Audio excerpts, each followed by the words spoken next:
আসসালামু আলাইকুম। আমাদের প্রত্যেকের জীবনেই কখনো না কখনো বিপদ আসবেই। এটা হচ্ছে নির্ধারিত যে আমাদের জীবনে বিপদ আসবেই।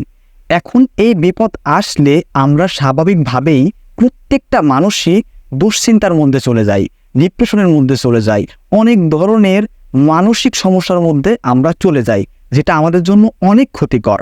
একটা জিনিস ভাবুন যে আপনি যখন শারীরিকভাবে অসুস্থ হন তখন কিন্তু যত দ্রুত সম্ভব ডাক্তারের শরণাপন্ন হন। কারণ আপনি বোঝেন যে শারীরিকভাবে অসুস্থ থাকলে দিন দিন এটা বাড়তে থাকবে এবং একটা পর্যায়ে আমি মারা যেতে পারি। এই জন্য খুব শীঘ্রই শারীরিক অসুস্থতা থেকে কাটিয়ে ওঠার চেষ্টা করেন। ঠিক এই শারীরিক অসুস্থতার পাশাপাশি আমাদের একটা বড় ধরনের সমস্যা হচ্ছে মানসিক সমস্যা, যেই সমস্যাটাকে এই সমাজে আমরা কিছু মনেই করি না। অধিকাংশ মানুষ রয়েছে যারা মানসিক সমস্যার মধ্যে ভুগতেছি, কিন্তু কখনো এর জন্য ডাক্তারের শরণাপন্ন হচ্ছি না, বা এই সমস্যা থেকে আমরা কিভাবে বের হতে পারি সেটাও আমরা তদন্ত করছি না, বা সেটারও কোনো খোঁজ রাখছি না যে কিভাবে আমি মানসিক সমস্যা থেকে বের হতে পারি। আপনি জানলে অবাক হবেন যে এই মানসিক সমস্যাটা তৈরি হয় দুশ্চিন্তা থেকে। আর এই দুশ্চিন্তাটা আসে যখন আপনার বিপদ আসে। বিপদের সাথে দুশ্চিন্তা জড়িত, আর দুশ্চিন্তার সাথে মানসিক সমস্যাটা জড়িত। এখন যদি আপনার জীবনে কোনো বিপদ নাই থাকে তাহলে আপনার দুশ্চিন্তা আসবে না, আর দুশ্চিন্তা না হলে আপনার মানসিক কোনো সমস্যাও হবে না।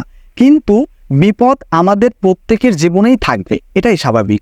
তাহলে দুশ্চিন্তা থেকে কিভাবে মুক্ত পাবো, বা এই দুশ্চিন্তা থেকে যেই মানসিক সমস্যাটা হয় এই মানসিক সমস্যাটা থেকেই বা কিভাবে মুক্ত পাবো, এগুলো নিয়ে একটু কথা বলি।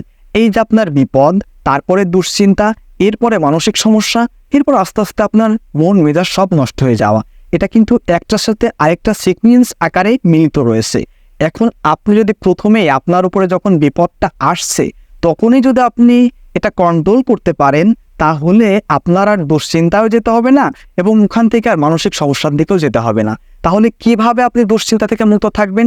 এটার জন্য একটা বিষয় যদি আপনি অ্যাপ্লাই করেন বা নিজের ভিতরে যদি ইনভলভ করতে পারেন, তাহলে আপনি এই বিপদ আসলেও দুশ্চিন্তা থেকে, আপনি মানসিক সমস্যা থেকে পরিত্রাণ পেতে পারেন।